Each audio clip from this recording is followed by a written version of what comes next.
Welcome back to Total 180, the Caribbean's first and only lifestyle channel for men. The man you're about to see is a financial expert, portfolio manager, sales leader, and strategist who employs his expertise to anticipate potential investment impacts, as well as formulate and recommend appropriate strategies. This makes him more than qualified for today's feature, Investment 101 for Men. Ladies and gentlemen, Mr. Merrick Plummer.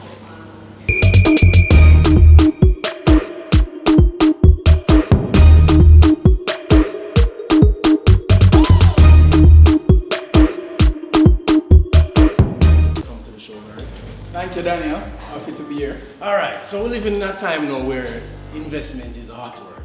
Everybody's into IPOs and investing in the stock market. Everybody's a financial guru. Everybody's becoming woke and financially savvy.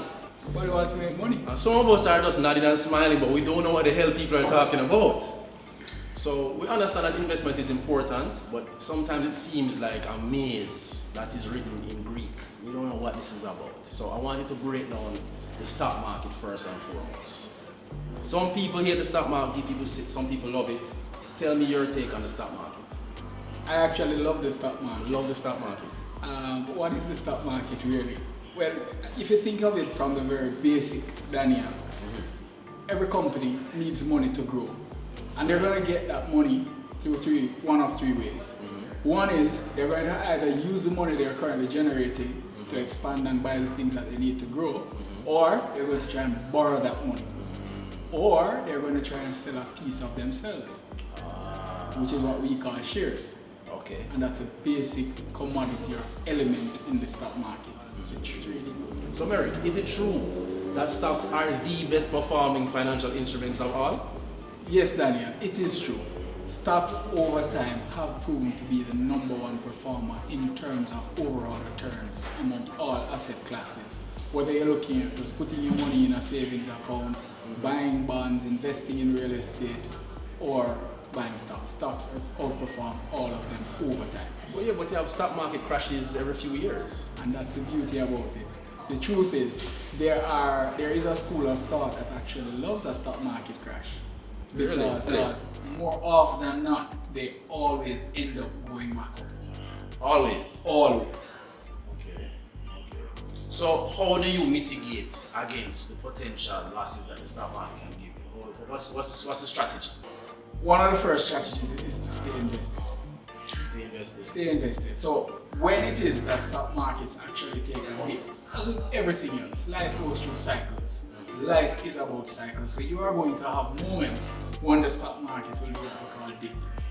And what you want to do when it is dipping is stay invested or find those quality companies and invest more. Because there are times when the stock market dipping has nothing to do necessarily with the value of the companies that are being traded. It perhaps has more to do with some other information and noise that some of us call it that exists in the space. For example, Trump, US and China having a trade war. There is some kind of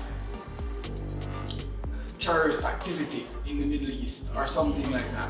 That tends to impact on the stock market, but the value of the companies themselves remain very sound. So eventually, they will rise to the top. Alright, so how do I define a quality company? So I'm looking at the list of companies who are trading stocks. What's a quality company? Alright, a quality company has to demonstrate long-term growth. So it has a strategy, or it's in a market where its goods or services are always going to be in demand. And because we don't want to, I have to probably name companies, but if you're thinking outside of Jamaica, a company like Apple, for example, Apple has always been on the cutting edge of their industry. They are never relaxed. They are always trying to invest and create new things. And if you're creating new things, some are going to fail, but most will succeed. And you see that being reflected in Apple's growth and obviously in its stock price. Another one is Google. They're always innovating, staying on the cutting edge of things. Look at also the companies that are disruptive. Amazon. Where would I find this information? So let's say now a company is out now. Where do you do your research on these companies? You just Google them, or you have inside magazines or sources that you get the info from? You know, there are some basics that a stock market investor should follow. One of the things I always say to people is, listen, the greatest players, if we use a sporting analogy, the greatest players always have a coach. Tiger Woods had a coach, Michael Jordan had a coach, right? Messi and Ronaldo in football, they have a coach. So I'm saying get your coach, which is a reputable and licensed stockbroker, because they are going to help you with some of these things, from choosing the right stocks to tracking the performance, telling you when to get in and when to get out. So you need that kind of guidance from Get the coach. Get the coach. All right. So is this a myth? Tell me this is a myth or a narrative or a fact that the stock market is only for a select few. You have to have big money for going to the stock market. You have to have money to play. That's a myth. Really? That's a myth. You know, we have some little gems in Jamaica that we tend to ignore. And one of them is 1-1 cocoa full basket. 1-1 cocoa full basket. Yeah, start small. Start small. Start small. The key to investing, and the greatest investors of them all, they say, is Warren Buffett. And he'll tell you, he started from a pinball machine. Right. That's where he started, and now you can't even count his money. Right. So you wanted to start early, stay invested, remain disciplined. Discipline Discipline is key. This is investing 101 for men. And as men, we can think about many things that we spend our money on a daily basis. Yeah. You start the weekend, Friday evening, with X amount of money in your wallet, and by the time the weekend is over, you're wondering who robbed you. And nobody robbed you, you just can't remember where the money went. If you are taking out some of that money and maybe buy 2 less Guinness each week, maybe that's $1,000, you know? And you think about investing that grand and that grand multiplying or earning on itself. In short order, in quick time, you have many more grants. So it's $1,000. All right. So let's quantify the minimum, the minimum entry level amount for the stock market. How much was the minimum realistic figure that I need to have to jump into the market? The truth is that is going to vary, because if we take, for example, Wigton wind farm that came to market recently, it came to market at 50 cents per share, and I think the minimum purchase was about 100 shares or 1,000 shares, right? So at 50 cents a share and you're investing a minimum of 1,000 shares, that's $500, right? So you do have opportunities for you to get in with very small amounts. But let's say, I mean, the average man looking on Daniel is going to say, Merrick, $1,000 investing is ridiculous. So let's say you bring up, let's say, $10,000 or $20,000. You're good to go. So 10 grand, little under 100 US. A little under 100 US, you can start. So the key is consistency. The key is consistency. Okay.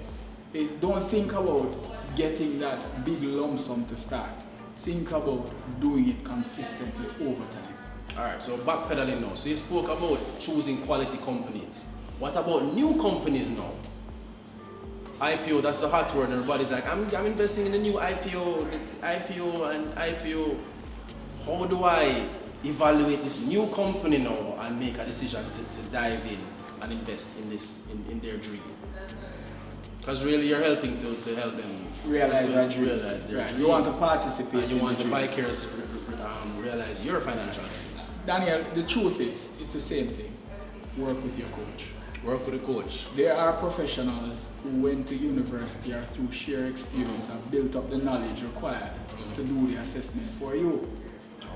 When it is that, if it is that you are a family member and need to do a brain surgery, you will find the right surgeon. True. Right, true. So you don't just go to any ordinary person for advice. So find a skilled, trained, licensed professional and get the advice from that person. I'm happy you mentioned IPOs because personally, I am very, very happy to see the number of companies or opportunities that are coming to market for investors. Because before this kind of sweet spot or this, very enabling period, you would have a lot of good companies out there, a lot of good ideas, but weren't able to get the financing.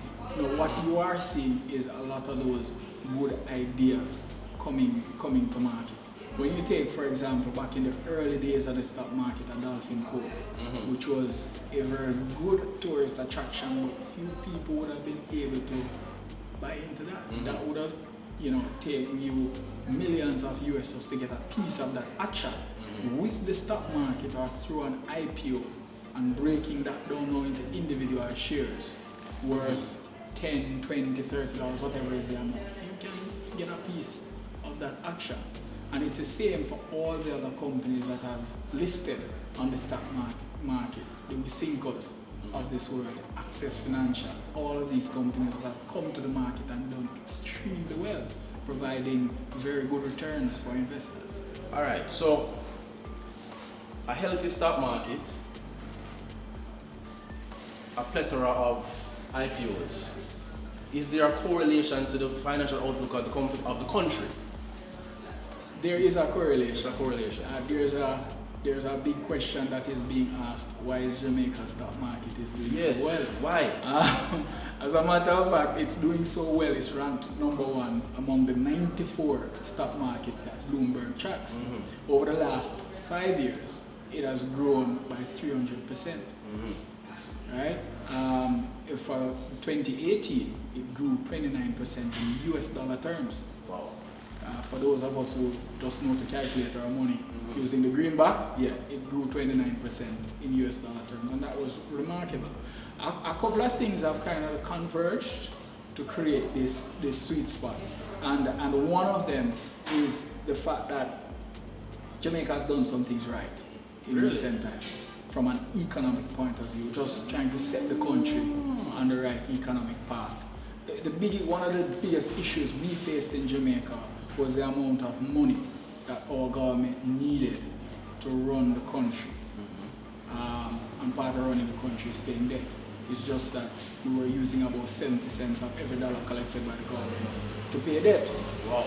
That has now fallen to less than 50 cents. Okay.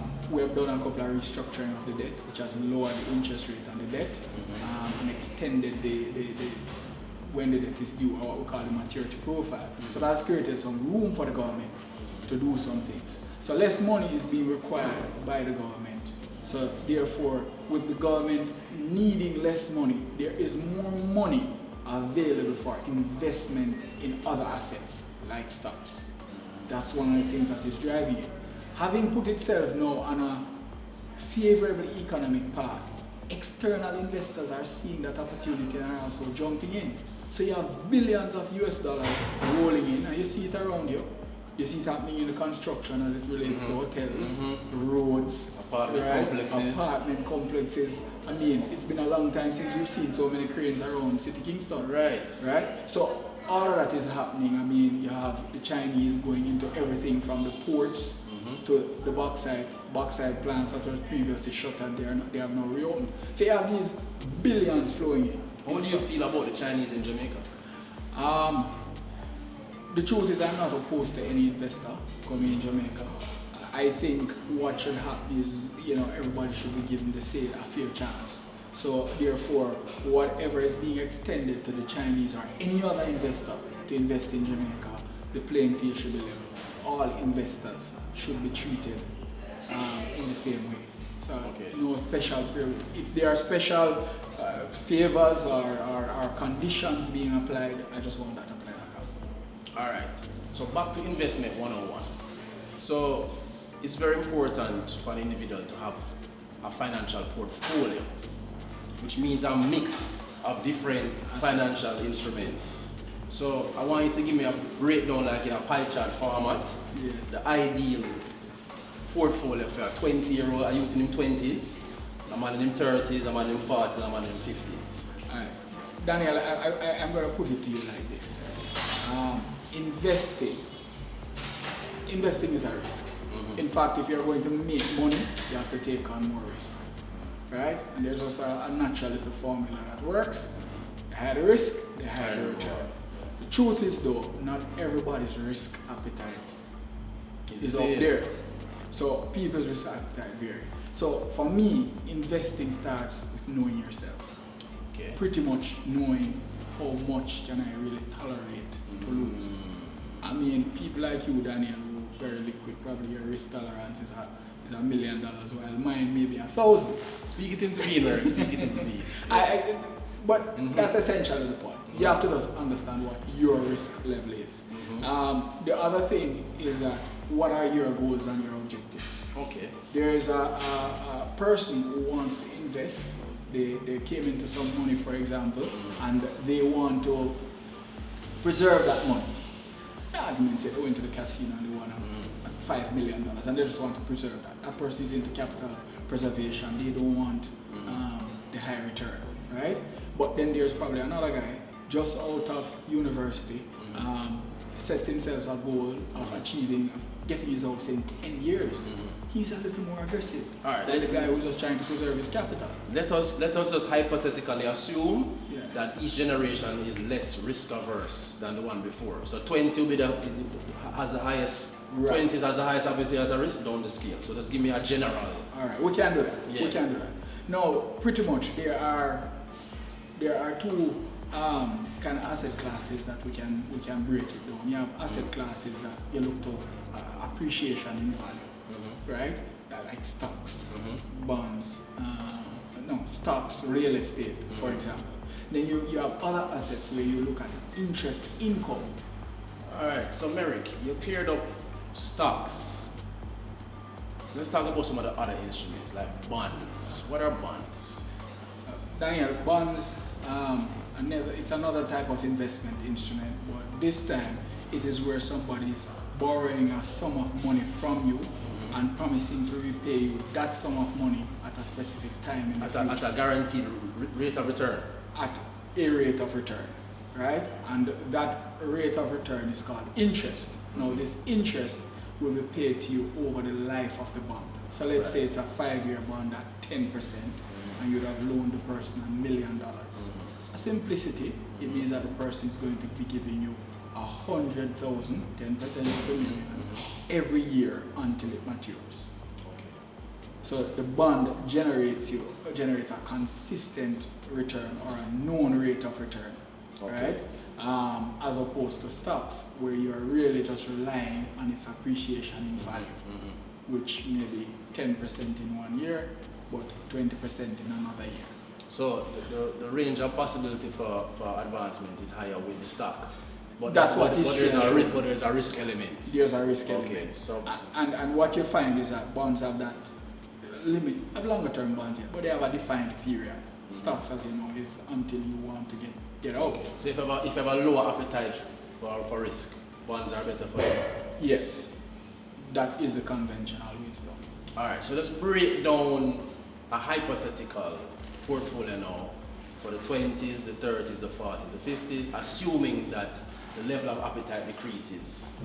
The level of risk appetite decreases. Right. And let's start with the younger. The person who is probably in a position to invest is a person who is employed or has some kind of income coming from somewhere. So let's say somebody just leave university, Daniel, just out of university, first job. That person at that stage of their life really should be looking to gather assets that will appreciate over time. So stocks, right? So that person almost close to 100%, really 100%, but in excess of 80% of their money should be going towards stocks. Yeah. Really? Yeah, man, because that person now is looking to accumulate assets. So what you're saying is that I wasted my 20s? That's what you're saying to me? Not necessarily. It's never too late to start. No, never too late to start. It's just there to tell me these things when I was in my 20s. We don't do a good job at that, Daniel. We need to probably have more financial classes in school. Right. But yes. Yeah. You want to put all of the money in the stock market. As much as you can afford. Okay. And again, based on your risk appetite. So given that we've started at that extreme position where we're saying almost in excess of 80% in your younger years, right? Then of course that percentage now starts declining as you. So 30s now. What is the mix now? Watch it now. In your 30s, perhaps you have a little more responsibility. The family may have expanded, right? So now you have children, so now you need access to cash to pay school fees or an emergency medical situation. So now you need some more shorter term investments that you can liquidate in the case of an emergency. So this is where your short-term bonds are what we call our money market instruments, the treasury bills, etc. These are just, again, shorter duration. Treasury bill. Tell me what's a treasury bill. Treasury bill is a basic instrument that the government uses to borrow money. Okay. It's very short term. It's like 90, 180 days, 270 days. So it's like a baby bond. It's like a baby. Okay, a baby bond. Like a baby bond. Yeah, but there we didn't brush it. I get it. Your financial lecture now, I'm happy when you do, because I'm going to tell you a bond is in excess of 1 year. But that's fine. It's a baby bond. Don't worry about it. Alright. Yeah, man. Right. So you find that when you get into your 30s now, you start having demands for cash flow. Then you start incorporating now some of the shorter term instruments. One of the things though, Daniel, I must say to you is that very early in your career, which is something you don't do, you have to start managing the risks that you face. Not just your investment risks, like your financial risks, but risks of eventualities in life. Right. Some of those eventualities are like a critical illness. Right? You want to start death, yes, of a loved one or even yourself. Yeah? Disability. You want to start managing those risks. Usually when these eventualities happen, Daniel, they require a lump sum of money. Yeah. Right? Upfront, immediately. And most of us will not have that lump sum of money upfront. So you want to buy the opportunity to access that lump sum of money. And it essentially we just describe insurance. Right. That's what we just describe. So you want a piece of the pie to include insurance. To include insurance. So you spoke about the pie, Daniel, and I was saying the pie would probably start, when you look at the pie, all you're seeing is stocks. As you go across time, then you start seeing some assets that you can liquidate quickly, like bonds or the treasury bills, and then you're seeing a piece of the pie going towards insurance. You're probably seeing a piece of the pie going towards your savings account for the emergency funds. Real estate? You're seeing a piece of the pie going towards real estate because you're planning for your pension. You understand? And the portfolio bills out like that. So when you're getting out to your 50s and your 60s, that the concentration of the pie kind of changes now, where it has, you know, more liquid assets in there. There's more money in your savings. There's more money in bonds, because at that age you want to take less risk. You want to make sure you have enough money to take you through your golden years. Okay. All right. I feel like I'm educated now. Like can take on the investment. All right, Merrick. So I consider you a massive success, and you know this channel is all about providing a platform for Caribbean excellence. So I want you to tell me your 5 keys to success. Well, thanks to the vote of confidence. Hopefully it materializes in my lifetime. Really? Daniel, 5 keys. The first one I would say is passion. Passion. Whatever it is that you are going to achieve in life, you're going to have to put in the work. And sometimes, you know, as humans, we tend to be averse to work. So you have to be passionate. So when things get really difficult, the passion keeps you going. The other thing is that you have to have a vision. Kind of knowing where it is that you wanted to go. And I always use the example of my father, who was relatively uneducated but had a skill, which was farming. And he decided that is what he was going to use to change the future generations, including his immediate children. And so, you know, he had a vision. And his vision was to educate every single one of his children. Right? So that kind of instilled that principle in me. You have to have a vision, no matter where your age or stage in life, just have a vision of where it is that you want to go. That along with the passion will get you going. The other thing I believe in is family. Family. There is a core and a support and an anchor, an inspiration of coming from knowing that you're not alone. Having, for example, you know, a good partner. I mean, I have a very solid life. Let's talk about your partner. You're recently, how long you been married now? Why you gonna ask me that in front of my wife that I'm supposed to get it wrong? By the way, his wife is here. Been keeping everything running. We've been married 4 years now. 4 years? 4 years now, Daniel. But it has been four good years. And you have a newborn? Yes, we have a 3-month-old. Wife doesn't look like she had a baby ever in life. Yeah, I hear that she's ready again. But the first person who puts up the first 10 years of school fee. Mhm. Yeah. So All we right. need to worry. All right. So family. Number 4. Number 4 for me is learning. Constant learning. Constant Learning. Just always learning. I this is especially for the young men, if they're anything like I was. You just come out of university, you figure that you know everything. So therefore, whoever you should just pay a bag of money and forget about it. Right? But you find that that's not how it is. When you go to university, you're trained and people employ you because you're trained, not necessarily because you know everything. Right. So once you go into a workspace, you kind of have to just identify your niche.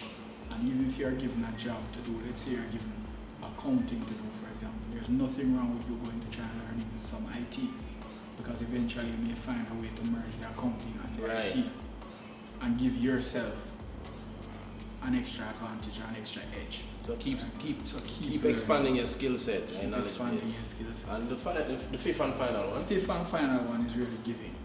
Giving. Daniel has said that, we make a life through what we get. We really make a living through what we give. Right? Powerful. And some people think that giving means that you have to have a deep pocket to give. No. Giving can simply be just you sharing knowledge. As a matter of fact, knowledge is the only thing that you can share and still have the same amount. Right? So, give. Can't run out. All right. Do you have any success books you want to share with us? Success books. Or give me one success book that helped to change your life or continue to spark your vision. I didn't even read all of it, to be honest with you. Rich Dad, Poor Dad. Rich Dad, Poor Dad. Right. There's a Dale Carnegie book that I'm not remembering the exact title of. I can just remember the principles, and the basic principle in it is relationships. How do you treat with each other? So basic things like respect, basic things like how do you engage persons. Like I say, it's not about what you do, it's really about how you make somebody feel. Those little principles are covered in that Dale Carnegie book. And I remember those things. Good. So there you have it. Investment 101 for men with Mr. Merrick Plummer. Thank you so much for joining us. Thank you, Daniel. It was a pleasure. Yeah, man.